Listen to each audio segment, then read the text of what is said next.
shortly. And we would like to open the night with some soul kirtan by C.C. Wide and band.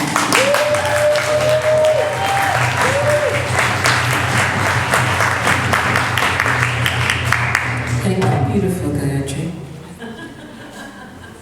Good evening, everyone. Good evening, everyone. Haribol! Haribol! Maharaj is here. We're going to, Maharaj has requested that we open with some kirtan.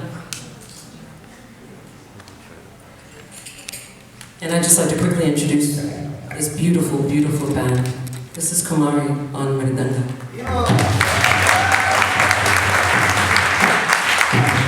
This is Vasu Judakia.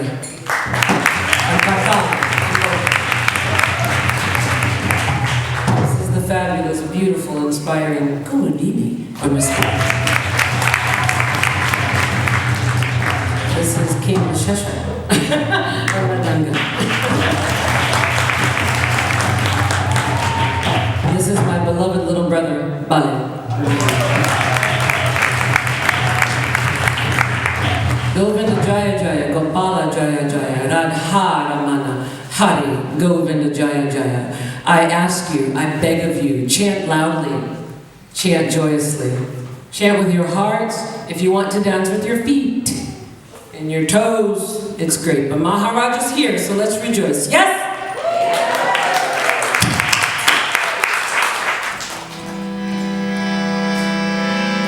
I'd like to give a special shout out to Sridhar.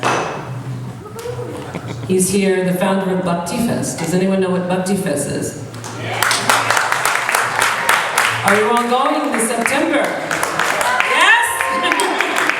We will see you there. Yo. And you too. That was perfect timing.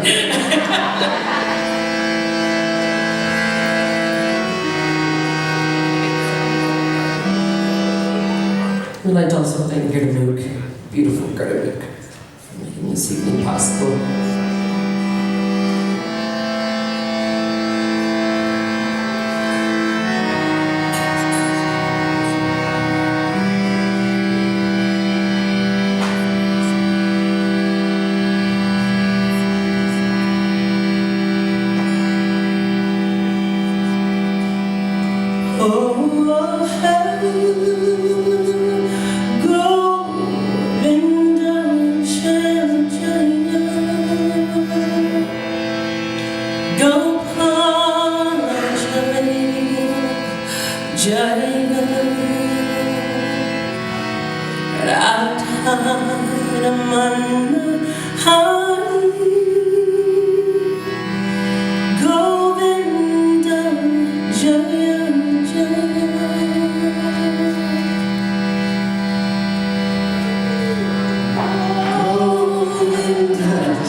One more big appreciation for CC White and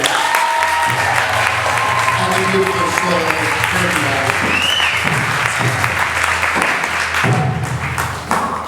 we heard a lot of this music, but CC's music just goes right into my heart. Thank you.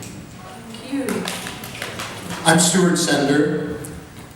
I just have to say most of the best things that happened to me in my life seem to happen at Golden Bridge. And they happen with, our partners in spiritual crime, Rishabed and Gurmukh, and Satsiri, who's here about to bring another divine soul into the world. She's still pregnant, but only barely still. And Julie and Satguru and my daughter Emily is wandering around here, who grew up here. And one of the other greatest best things was about a year ago meeting Radhanath Swami. And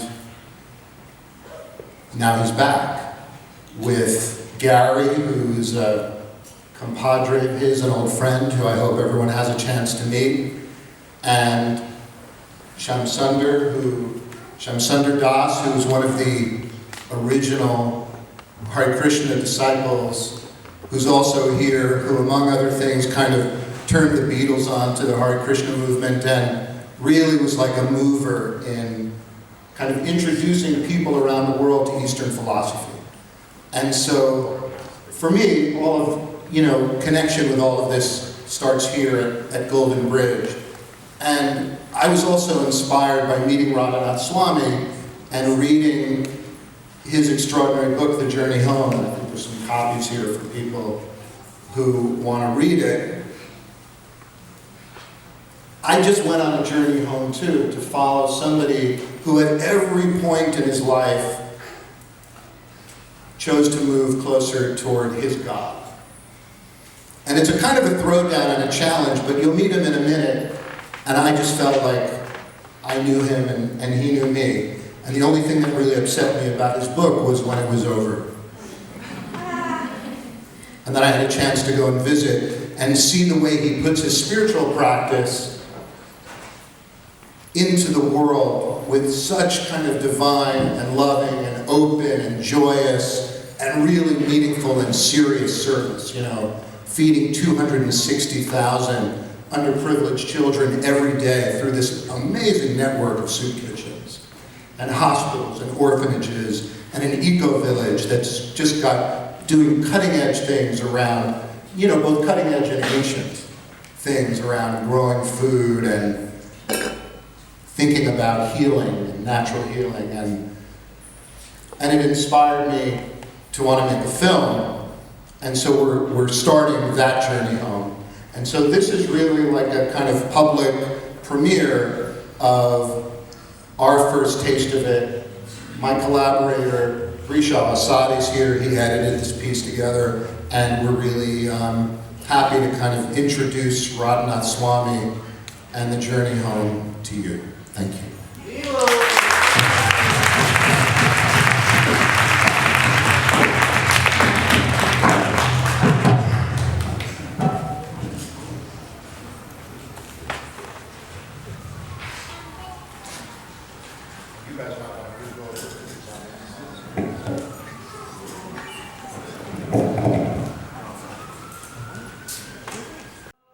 And said a prayer, threw him in the river. You were gone forever. And I took off my shirt and was gone forever. And then he had these two strips. He said, these will be your underpants. Throw your underpants in the Ganges. Now this was becoming serious surrender the first day.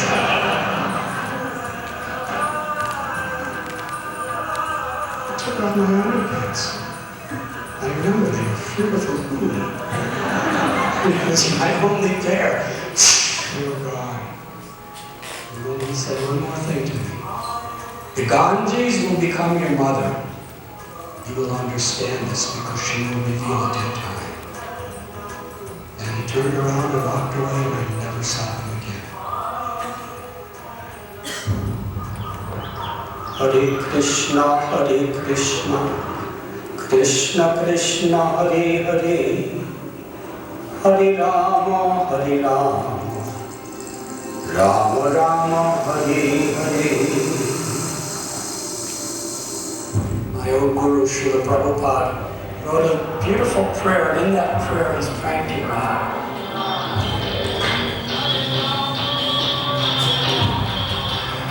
Just let me be a poet. Make me dance to give happiness and joy to others.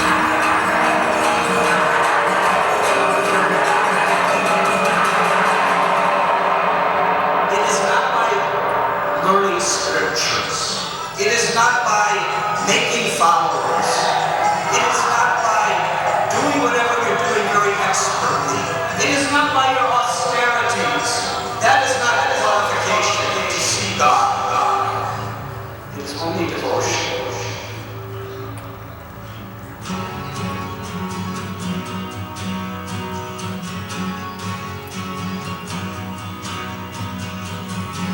I was born in Chicago, brought up in a northern suburb, and reached my teens in the 1960s. Here I was, being taught as we would pledge allegiance to our flag, that this was a nation which was the home of the free. But just a few miles away, in the ghettos of Chicago, the African American people, in those days, if you're born in the poverty of the ghetto, 99% you will live to die in the ghetto. And I found myself marching with Martin Luther King's people, getting bottles and stones and curses thrown at me by my white brothers and sisters.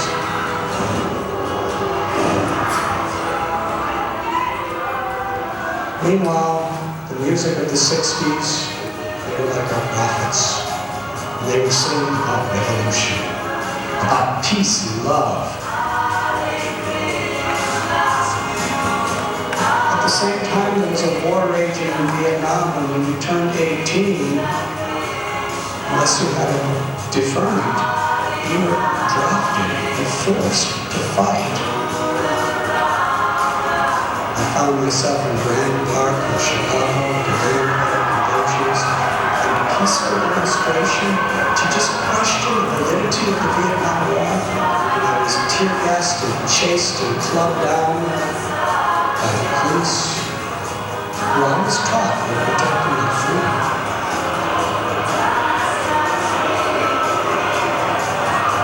This was painful and confusing. It seemed also hypocritical.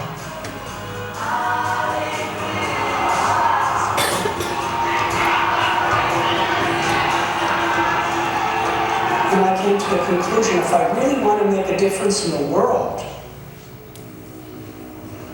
I have to find a spiritual foundation for myself. So I began traveling to see how other people in different countries view the world. And it's a long story, but I had a calling on the top of a mountain, praying, meditating, and reading books from sunrise to sunset. That day I was weeping for direction, and I heard 3 words. And when I heard those 3 words, I knew if I followed this calling, everything in my past is gone. In my whole life, everything will be new and dangerously challenging. Am I willing to do it? Those 3 words were go to India. While I was in India, wandering around through the Himalayas and the jungles, and going to different ashrams and learning from Buddhists and yogis and Baha'is lines and Sikhs and Jains and Parsis. I was trying to understand so much in the Middle East. I was studying Islam. That I really wanted to search to find out, is there a common essence of all these spiritual paths that could unite us instead of divide us? And I was learning more and more that the essence of all these great religions is not to be a Muslim or a Jew or a Christian, but to love God and to be a compassionate instrument of God's love to everyone.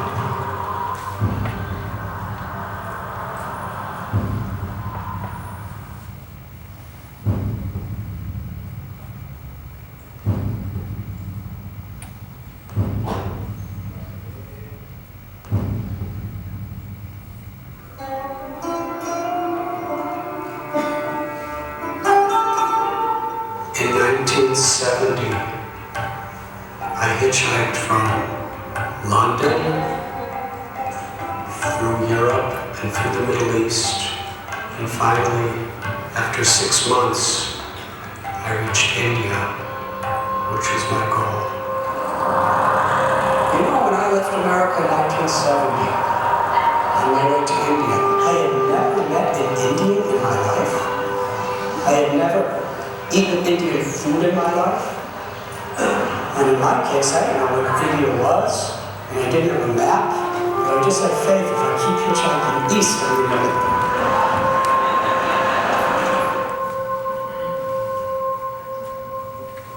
There were dozens of times while hitchhiking through the Middle East that I was sure I was going to die and never make the land of my dreams. But here I was, only a couple steps away. I scraped up all my money. I remember exactly.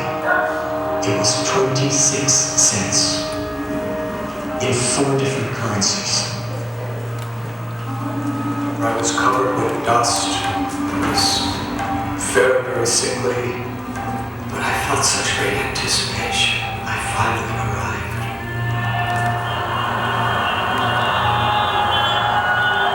I was not at all anymore a teenager coming from the suburbs of Chicago. When I wrote to my mother and father that I'm living in the jungles of the Himalayas in a cave, they didn't think I was cool at all. They were absolutely in distress. They were worried their hearts out.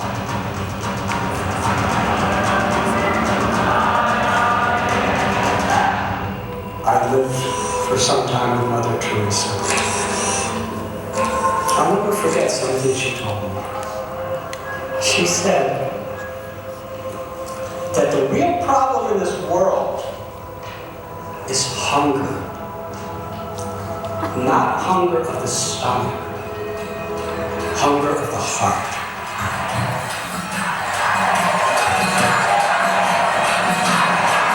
In this world, people learn how to hate before they learn how to even reason.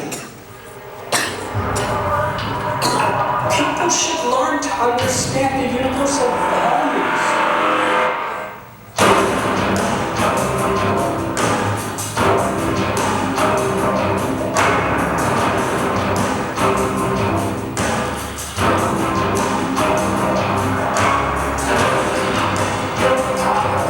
If we actually want to make the world a better place, we have to build the foundation to learn to honor and value love.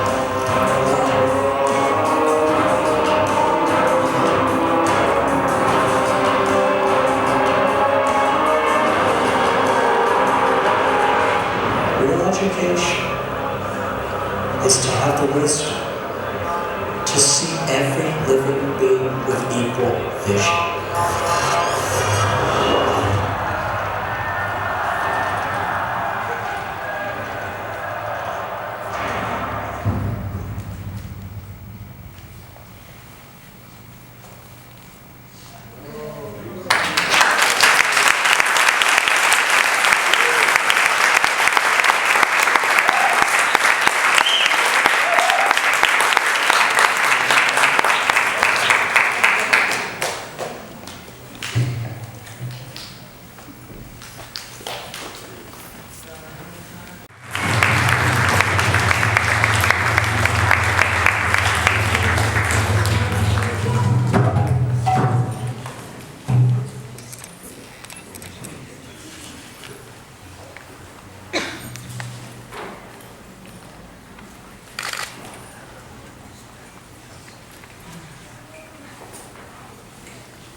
Good evening.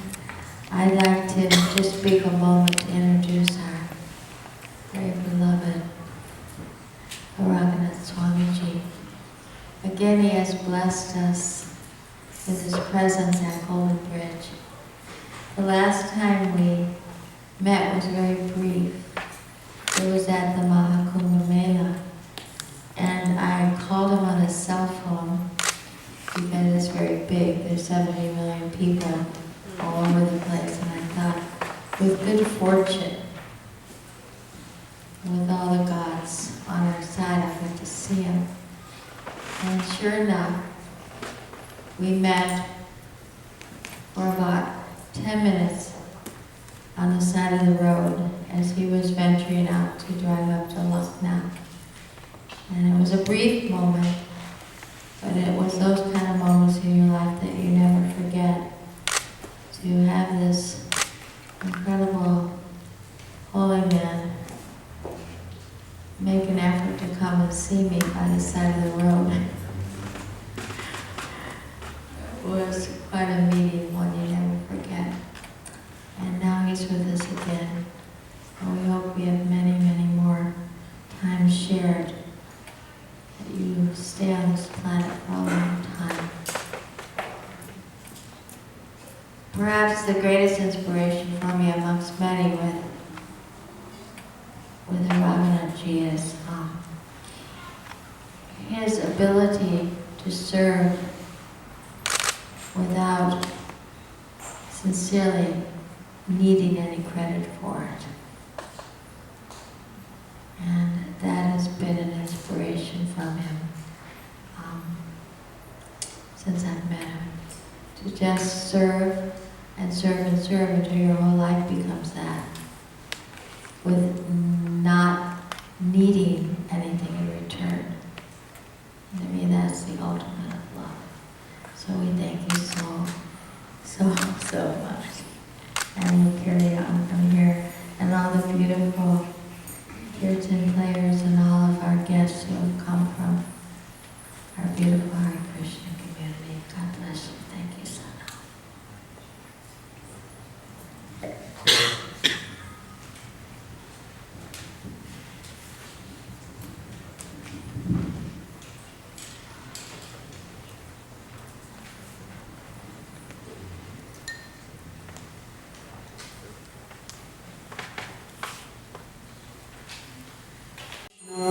Jai Krishna, Krishna, Jai Krishna, Jai Sri Krishna.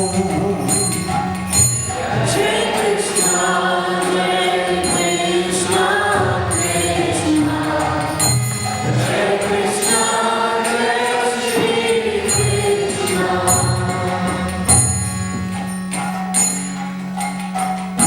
Shama Gauri Nitya Kishori Pritama Chori Sri Radhe Jai Radhe Jai Radhe Radhe Jai Radhe Jai Sri Radhe Rasika Rasilo Shaila Chabilo Gunagara Bilo Sri Krishna. Jai Krishna, Jai Krishna, Krishna, Jai Krishna, Jai Sri Krishna.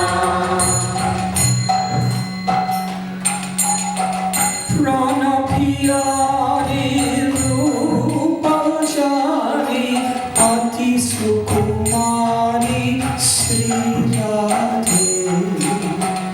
Jai Radhe, Jai Radhe, Radhe. Jai Radhe, Jai Sri Radhe. Nava Nava Rangi Nava Matriva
Jaya Jaya Gopala Jaya Jaya Radharamana Hari Govinda Jaya Jaya Govinda Jaya Jaya Gopala Jaya Jaya Radharamana Hari Govinda Jaya Jaya Govinda Jaya Jaya Gopala Jaya Jaya Radharamana Hari Govinda Jaya Jaya Govinda Jaya Jaya Gopala Jaya Jaya Radharamana Hari Govinda Jaya Jaya Govinda Jaya Jaya Gopala Jaya Jaya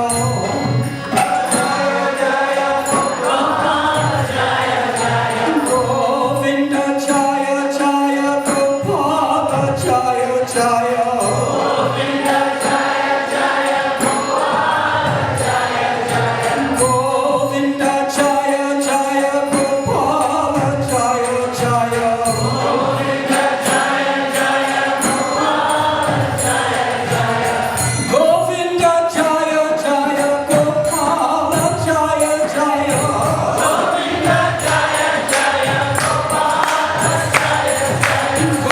Govinda Jaya Jaya Gopala Jaya Jaya Govinda Jaya Jaya Gopala Jaya Jaya Govinda Jaya Jaya Gopala Jaya Jaya Radharamana Hari Govinda Jaya Jaya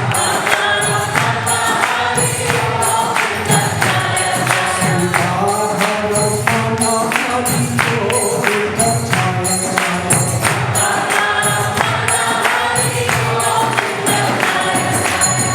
Govinda Jaya Jaya Gopala Jaya Jaya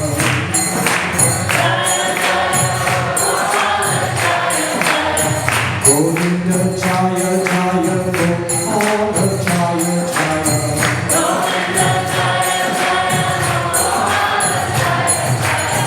Radharamana Hari Govinda Jaya Jaya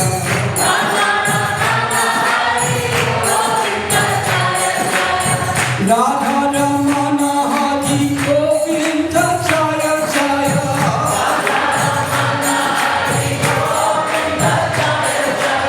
Radharamana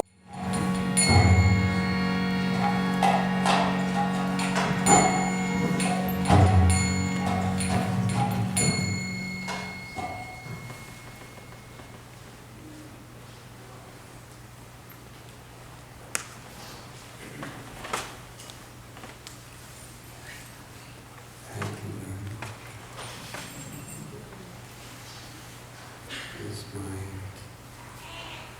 great honor and joy to be with all of you this evening. Special gratitude to Gurmukh and all of the beautiful people of the Golden Bridge for inviting me.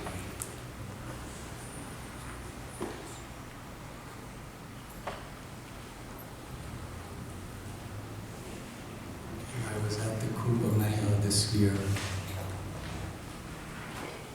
I was just on my way out, and I got a call from someone from California that they really wanted to see me before I leave. So I went quite a distance to this very remote area that's on the other side of all the rivers where the Kumbh Mela was happening, and I was there for some time. And just when I was driving to Lucknow, I got a phone call from Guru asking if we could meet. And it just so happened that just where we were in the car was where she was. Literally. If we were to drive it, it would take about 5 minutes. And there was about 30 million people there at that time. So I knew exactly where it was. It was a 5-minute drive, but the problem was where she was, these politicians were coming, so there was all these roadblocks for the guards, so I had to get out of the car and go through all these different checkposts. And that was beautiful. For me, it was like the Ganga and the Yamuna meet in Prayag, so Guru and I in our own little ways, we lived also there in Prayag.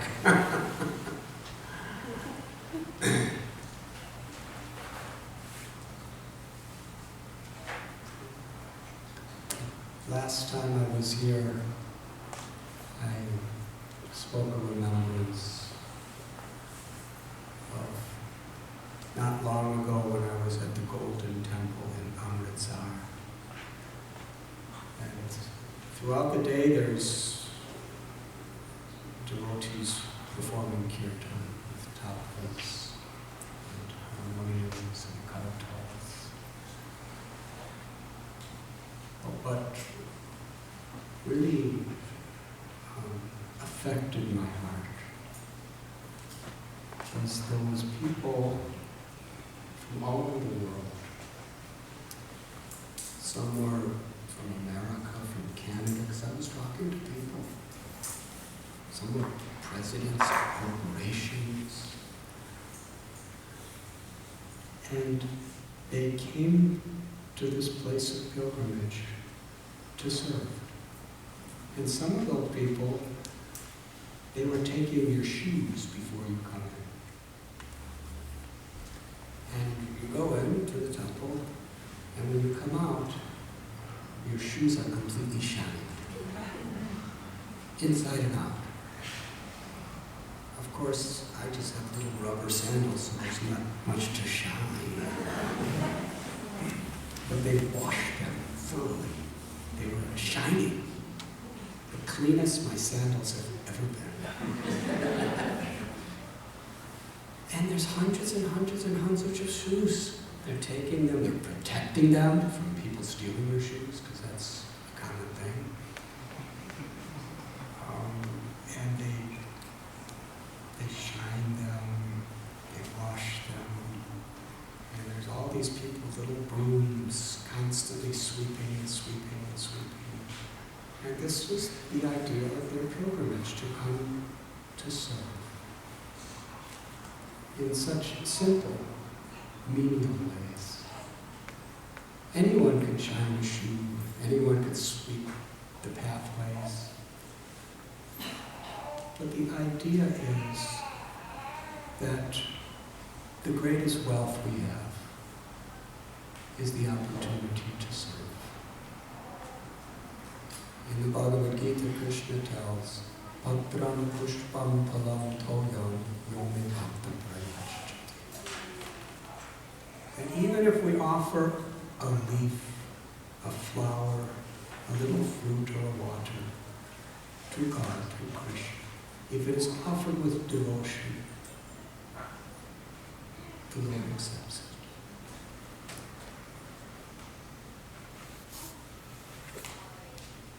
it. Love is the most valuable treasure in all creation. And to the extent that human beings are diverted from that understanding, to that degree there will be suffering and anxieties in this world. When there is pollution of the heart, due to greed, arrogance, envy, selfish passions, that pollution naturally extends itself through our actions and through our words to pollute our relationships, to pollute our religions, to pollute our environment. But when we actually find that purity within ourselves, when we actually discover and connect to that love within ourselves, then life is no longer about me. There's something so greater in me. Because even the greatest bees on the mental concept and on the physical concept, padam padam yad vipadam natesh. Whoever we are, at any moment, there may be death. Whatever intelligence, whatever abilities, whatever wealth we have, it could be lost. Kamala dala jala jivana talaba. It's a beautiful poem. That all the things we possess and we identify with in this physical world, they are compared to a drop of water on a lotus leaf. Recently I was in Hawaii, and I met a man he owns a lotus growing garden, and he wanted to take me there. So I thought I have to go. How can I not go to a lotus growing garden? And there were all these lotus flowers, and the leaf is so special. You take an entire handful of water and throw it on the leaf, and it becomes a ball. Have any of you done this before? It becomes like, have you ever seen mercury when you take it out of the thermometer? It becomes like a liquid ball, and it's just rolling, it immediately rolls off the leaf. And I was trying to keep the water on the leaf. I'd throw it on, and then I'd go like this, and the ball is just rolling around and rolling around and rolling around, and it's gone. It doesn't leave the slightest trace of wetness.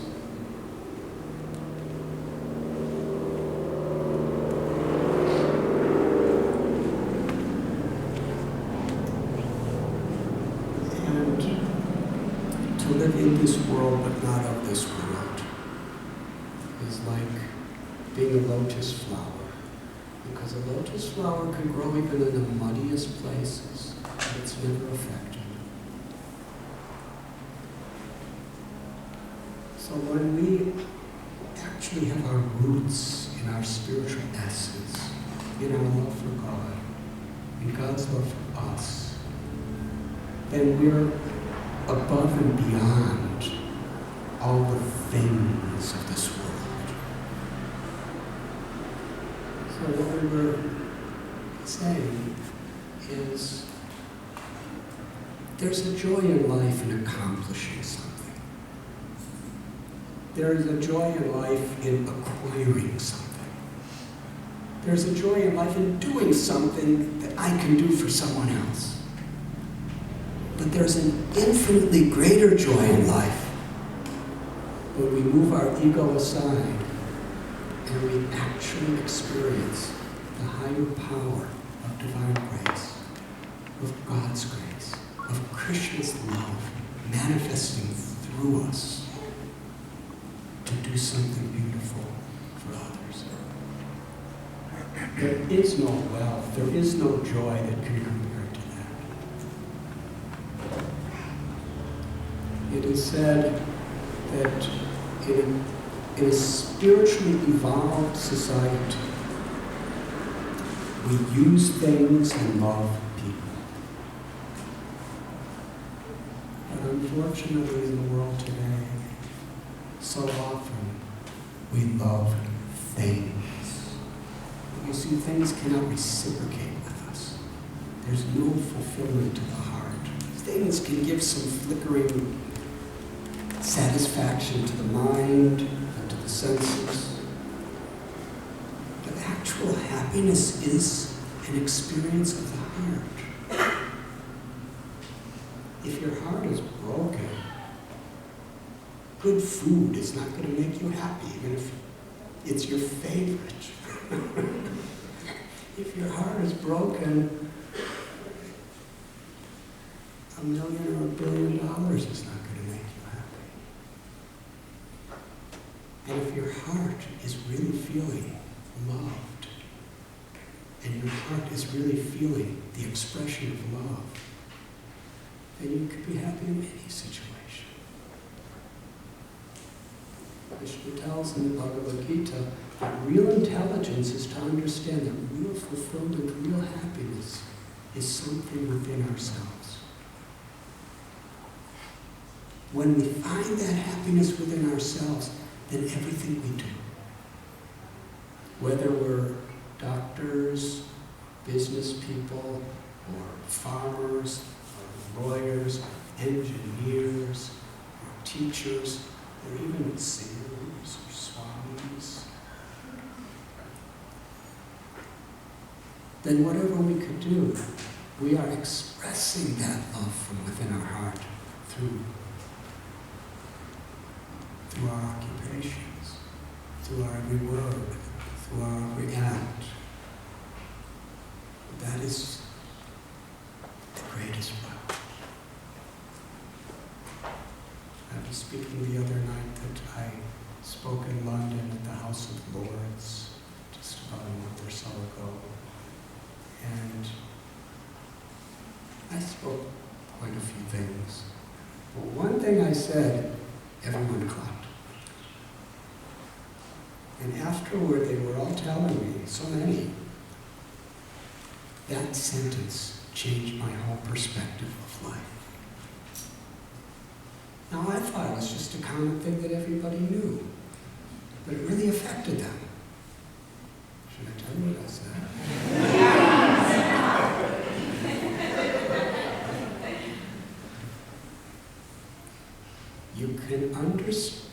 You can understand how rich you are by counting how many things you have that money cannot buy. Money cannot buy love. Love is the innermost fundamental need of the soul, the living force within us. And the origin of that love is the eternal, immortal soul's love for the Supreme Soul, or for God, who has many names. We call Krishna the all-attractive. And when we experience the infinite love of that God, then we naturally reciprocate with our love, and vice versa. The power of God as the creator of everything that exists, as the super engineer that's keeping the sun in orbit and all the planets and the seasons and all of that. In the path of bhakti, that's an external feature of God. That God is all powerful. The intelligence being tied to the entire universal creation and the origin of everything.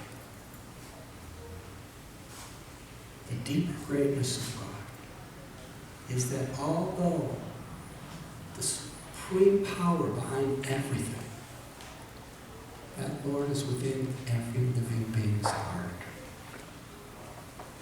And if we open our hearts to love, Krishna, Ra, will reciprocate, can reciprocate infinitely with each and every one of us personally. That is God's greatness, the sweetness of that love. Not long ago, I was with one of my very dear sisters, and she was in her last stages of dying of cancer.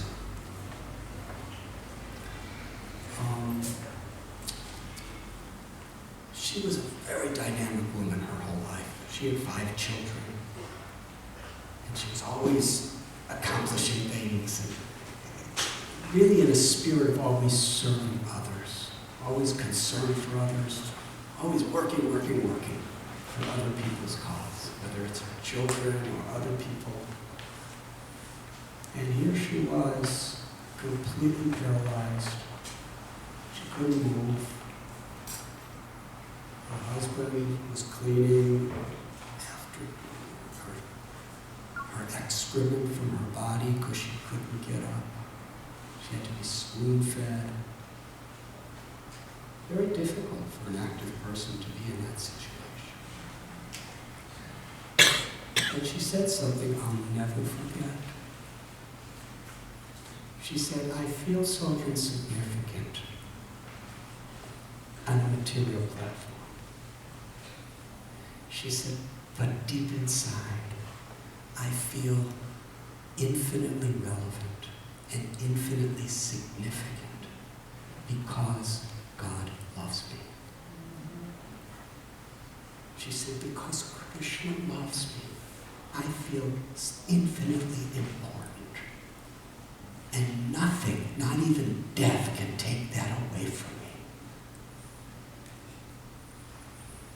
And then she smiled and had tears in her eyes and said, and Krishna loves everyone equally. We all have infinite importance. We all have infinite significance. Not because of who I am or what I am, because that changes with age and times on a material level. But it's because the Atma, the living force, the soul, is eternally God's beloved, and God is eternally our beloved. Bhakti Yoga is to reconnect to that essence that is within us, where there is infinite hope in every situation. Last year,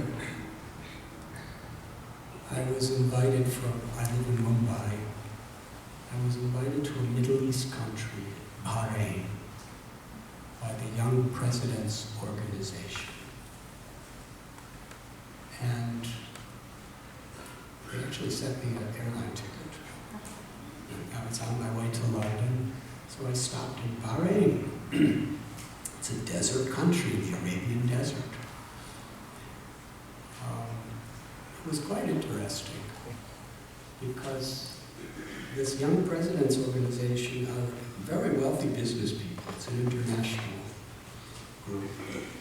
And there was just desert sand everywhere I was looking. And where they had the event was in a golf course. Now, here in California, golf courses may seem ordinary, but in a desert, a golf course is really a luxurious place. It's all grass. So I spoke. And it was interesting to me. I'm with all these millionaire Muslims, and I'm just a little Swami who hasn't had a bank account since 1969.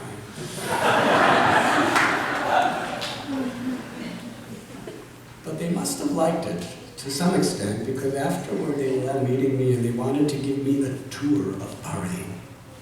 So I went with this one husband and wife, and they said, where do you want to go? I said, wherever you take me, because I don't know where to go in Bahrain. It doesn't look like there's that much here. So they took me to the tree of life. Have any of you ever been to the Tree of Life? Please raise your hands.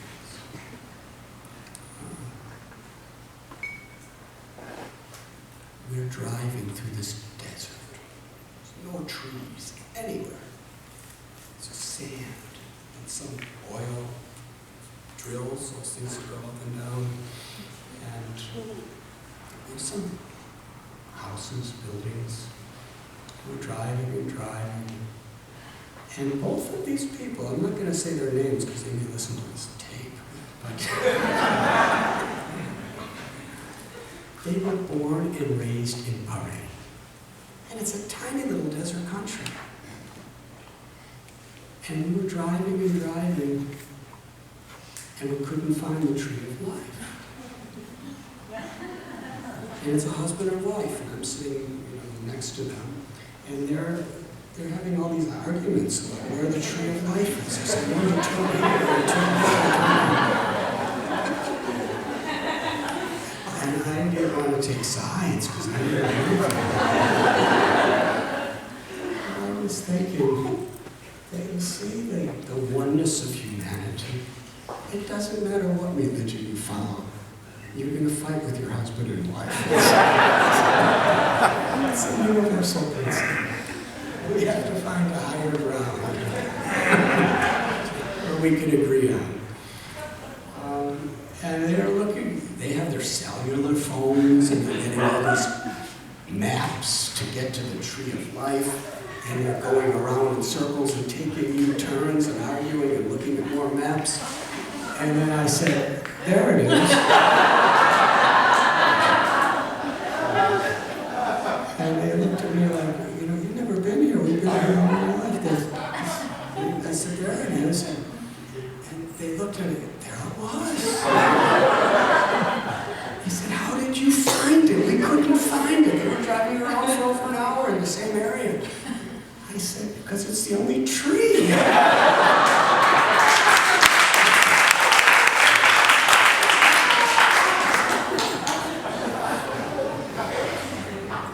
So it's on a little hill. And we drove up there, and I was sitting under the Tree of Life, and I was meditating. And I was thinking, as I was looking around, this is quite incredible. Because as far as the eyes could see, there's just desert. There's not a single other tree. In fact, there's no life. And yet this tree, it's a really big tree. And it's completely covered with fresh green leaves.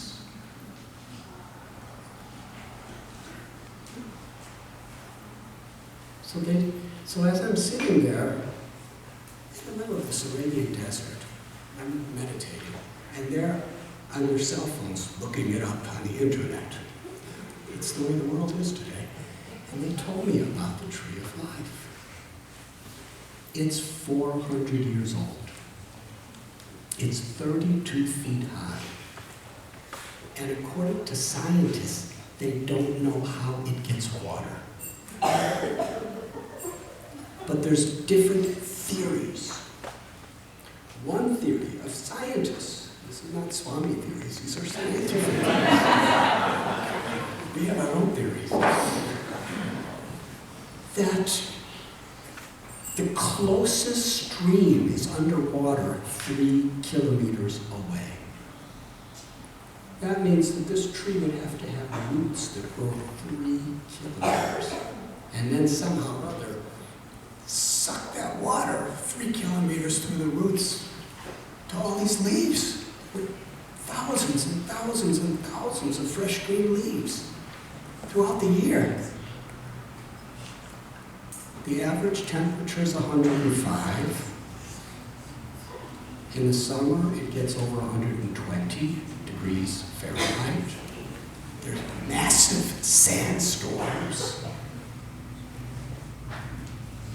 It's 32 feet high, and it's been standing there for 400 years.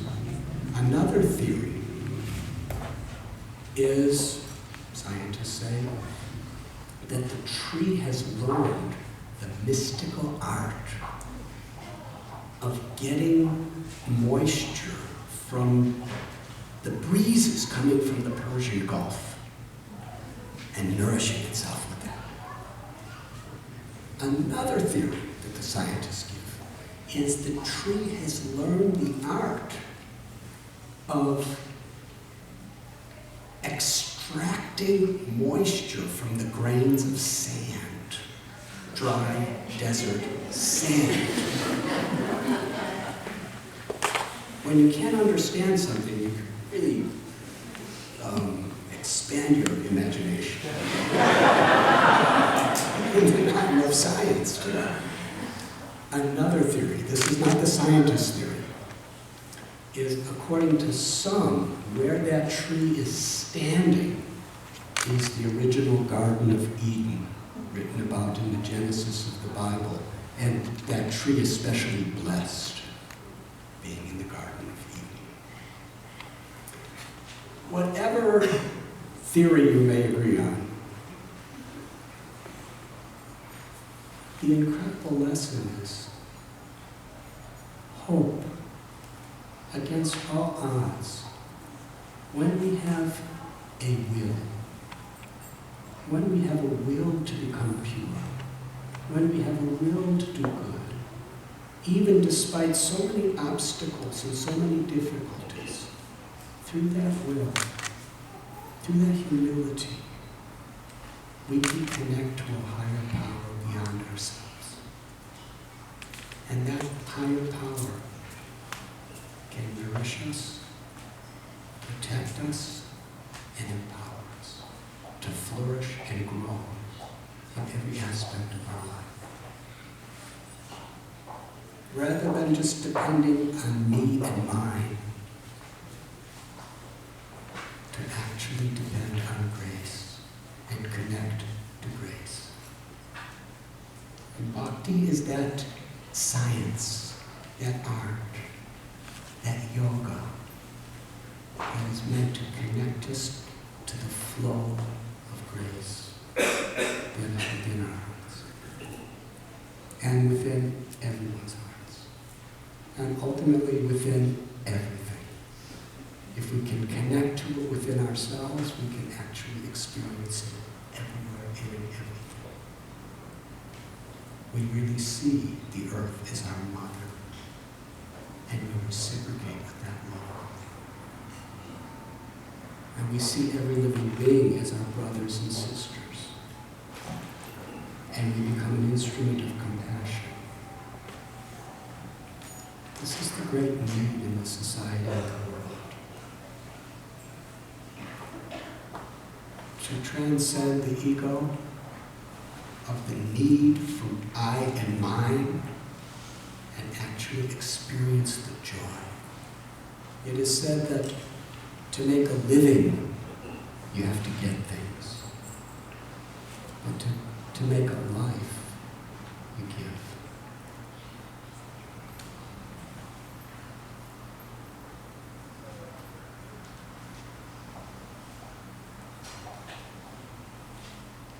There is a beautiful story of Krishna when he was a little boy. There was a fruit vendor, just a simple lady who lived in the jungle.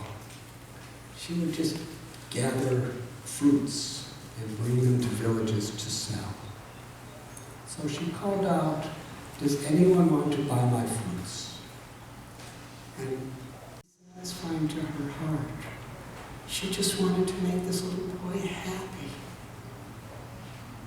because she loved him. She said, "How many fruits do you want, my child?" And he said, "I want all your fruits." She said, "Anything that makes you happy." And she started piling fruits in his little arms, and he was making them bigger and bigger, and she gave him as many fruits as he could hold, and he ran away. She was so happy because she made him happy. She didn't even take the grain. She forgot about the grain. In fact, as far as we know, little Krishna took the grain back with him. So, it was the greatest experience of her life. She wanted to get more fruits to give to Krishna. So she took her basket and ran back into the forest with it. But what she didn't realize is when she gave those fruits to Krishna, her basket filled over brimming with precious jewels. Pure diamonds, rubies, emeralds, sapphires, lapis lazuli, pearls, gold. It was worth hundreds of millions of dollars, a big basket of precious jewels. And she just picked it up. She didn't even look at it. She didn't even notice it was heavy. She was just so enthusiastic just to get more fruits for Krishna. And she ran back into the forest, and she started collecting more fruits, and then she went to put it in the basket, and she saw the basket was full of precious jewels. That was the first she recognized. And you know what she did? She just threw the jewels on the ground because they were taking up the space. And she filled it with fruit and ran back to the village. And called Krishna, please take more. And she went to his house, and Krishna came out and smiled and took all the rest of the fruits and ran back and gave all the fruits to his mother, Yashoda. And she said, where did you get all these fruits? And he said, oh, a lady gave all these fruits to me. And Yashoda said, you can't just be mixing with everybody. You're just a small child, not everyone. She said, you can't trust everyone you meet, especially strangers, because not everyone's like your family. And the little Gopal was so innocent, sweet voice, he looked up at his mother and said, what does it mean to not trust somebody? And then he said, let's give these fruits to everyone in the village. So he kept handing his mother fruit, and she was giving them to people. And however many came, he kept giving them more and more and more and more fruits. She was giving thousands of people fruits. Krishna wanted to teach that his greatest happiness is to give the fruit of the love of his devotees to the people of the world.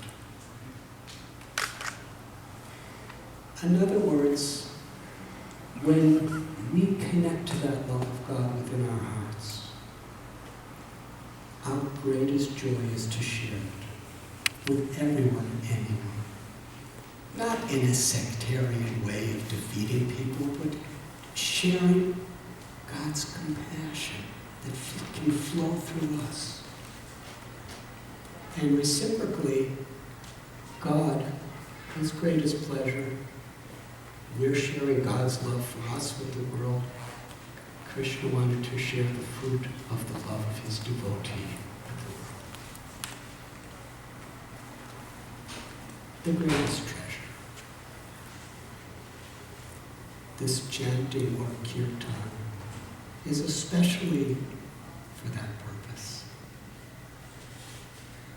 In bhakti, all our practices, whatever rituals, whatever prayers, whatever meditation, whatever seva or service, kirtan, it's all to connect us, reconnect us with that grace within our hearts, and help us to actually become an instrument of that grace, and share the unlimited treasure that we all have. Hanuman. I'm just looking back at Mohan, and naturally I think of Hanuman. Sridharji. He makes the Bhakti Fest happen in Joshua Tree. I just first now saw him, so happy to see him.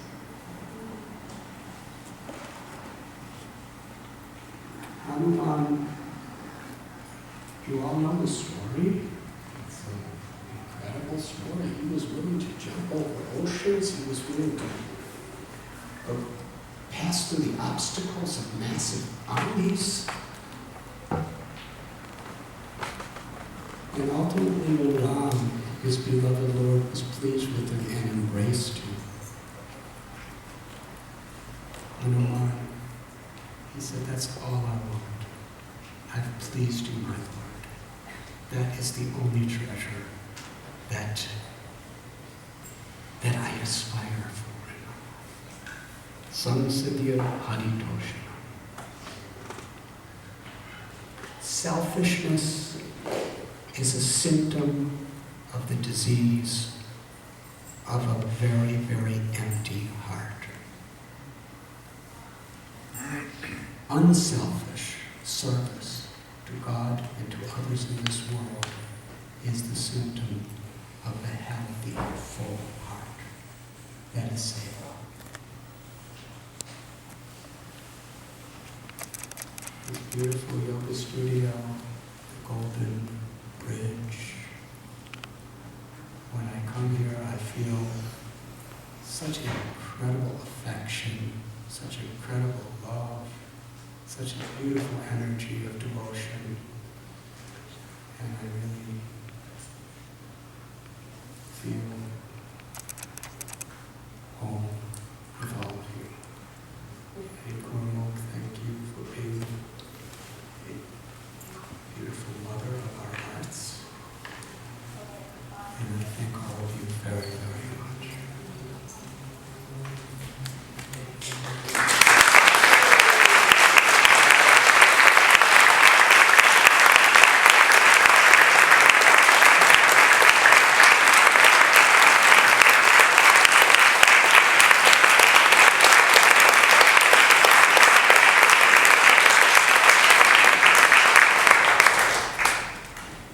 Last time I was here, I think I told you a monkey story. Did I tell you one or two?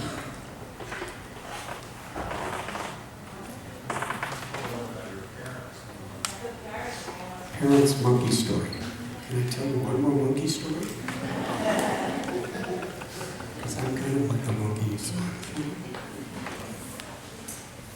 I write about this in the book, The Journey Home. Gary is here. Gary, yes, my dear friend Gary. Just before I met him, in a very, very supernatural way, a rice paddy in Nepal, I was living in a village in Nepal called Radhanath. And I was sleeping under a tree in a forest. And one day I was meditating under this tree. It was so quiet and so nice and peaceful. And suddenly I heard and I thought, what is that? And I looked up and there was a gigantic, muscular European man. He was probably about 6'5". He probably weighed 300 pounds, and it was massive muscles, like mountains. And he was carrying a big bag of groceries. In fact, we had 2 bags of groceries, one in each arm. And he was stomping really hard on the ground. So I kind of, tried to go back to my meditation. And then I heard, so I opened my eyes again, and there was an army, or let's say a gang. In LA, you have your street gangs. They have their forest gangs of monkeys. There was about 15 monkeys. And they were little skinny brown monkeys. You know, I've seen big monkeys, but these are little monkeys. And these monkeys surrounded the European bodybuilding champion.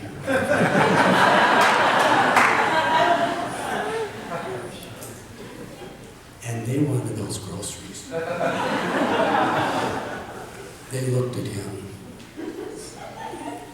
with very mean eyes. And they showed him their teeth, very sharp fangs. And they started making these screeching sounds like, and he wanted to show his prowess. So he put down one of the bags and held the other one and picked up this big rock and started screaming, "Rah!" and roaring and threatening to pulverize the monkeys with the rock. Do you like this story so far? That's a good moral. He was roaring like a hero. And the monkeys were just coming closer and closer, screaming louder. They were completely unfazed by his threats. And then I saw something that really affected me.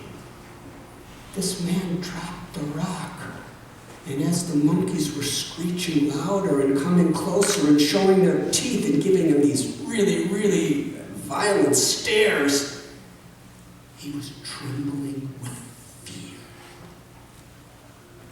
Trembling. And one of the monkeys took the bags right out of his hands and walked away. And he just stood there. And they didn't even look back at him. They all started jumping in the bag to start eating it. And he ran away the other direction. I was thinking that was really interesting.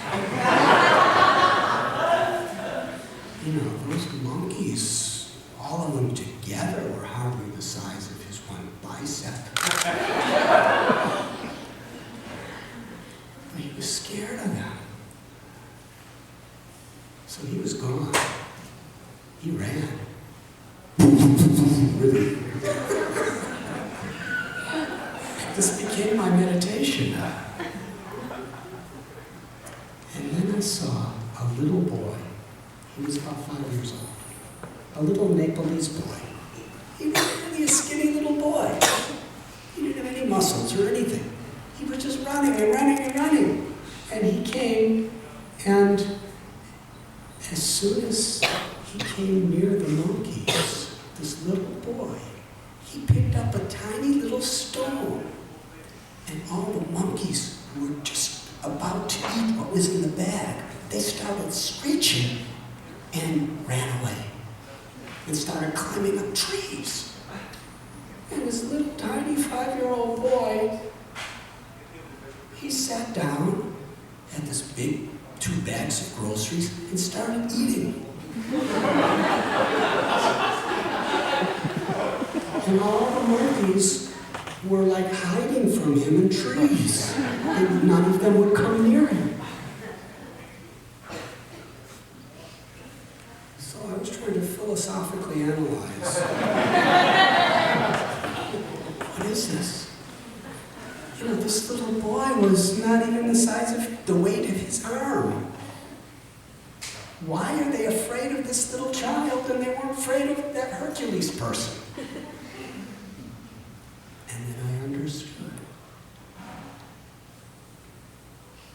Do we have time to tell you?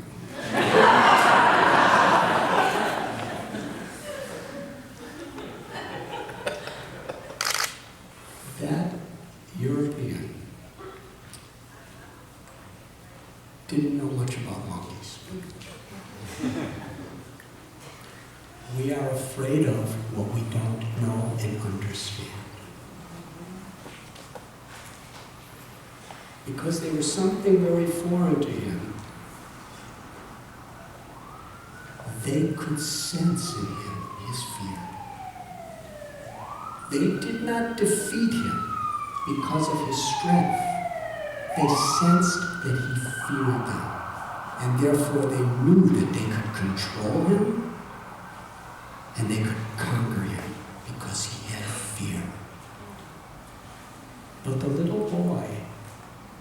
He was born and raised around monkeys. He's from Nepal. So he had no fear of the monkeys because he was fearless. They were afraid of him. What is real strength? Not physical. Real strength is to be without fear. Socrates, he was preaching a philosophy of how we're all spiritual by nature. And he was arrested and put in prison, and they brought the poison hemlock and said, now we're going to kill you, you drink this. And he smiled at them and said, first you have to find me before you can kill me. Find him, he's sitting in prison. He was talking about the eternal soul. When we understand our own spiritual, eternal nature, beyond birth, beyond death, we're without fear. But as long as we're depending on our own physical, mental, or intellectual, or economic prowess, there's always fear. Fear of death, fear of loss, fear of betrayal. Enlightenment means to be Atmarama, to find that inner satisfaction of God's grace.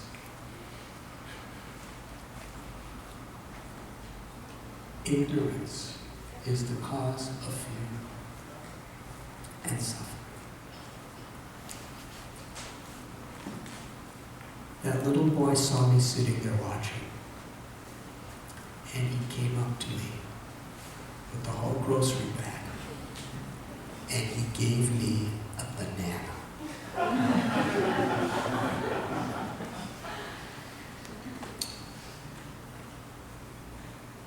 I'm happy to admit to you that when he handed me that banana, all the monkeys were still watching in the trees. They became really excited. They started going,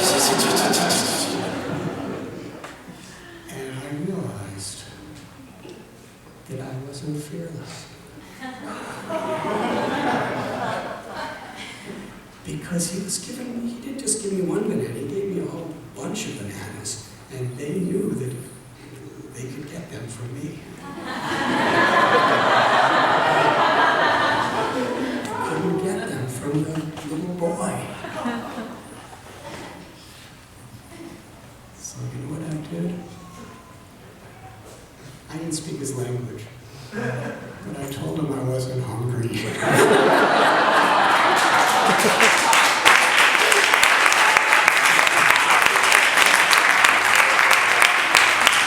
I said, you keep the banana.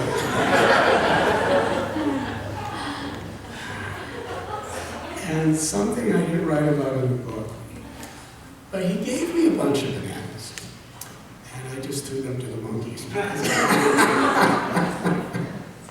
And the monkeys were very happy. And the boy was happy, and I was happy.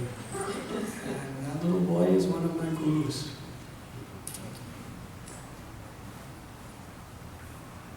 That inner substance. Love can conquer over all fear and all ignorance.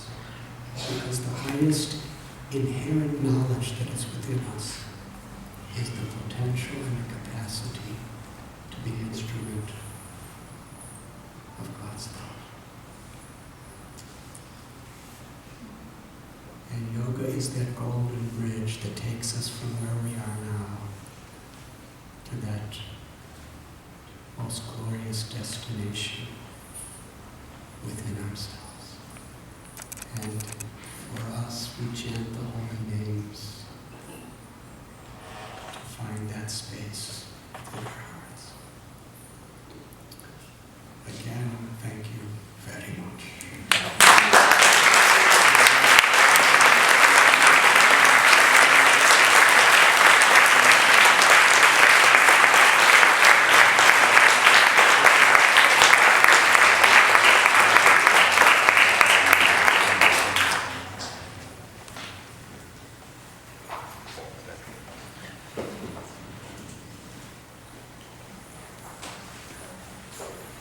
Thank you so much. It was an evening that could go on and on, but we now have Lungar, which is Blessed Prasad, dinner for everyone out on the patio.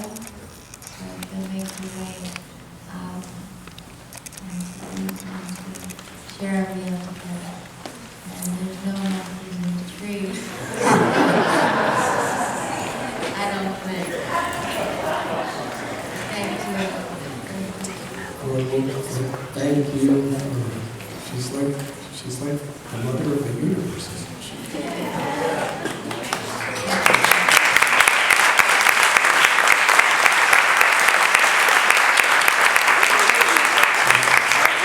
This beautiful space is an external manifestation of her heart, which can accommodate and give shelter and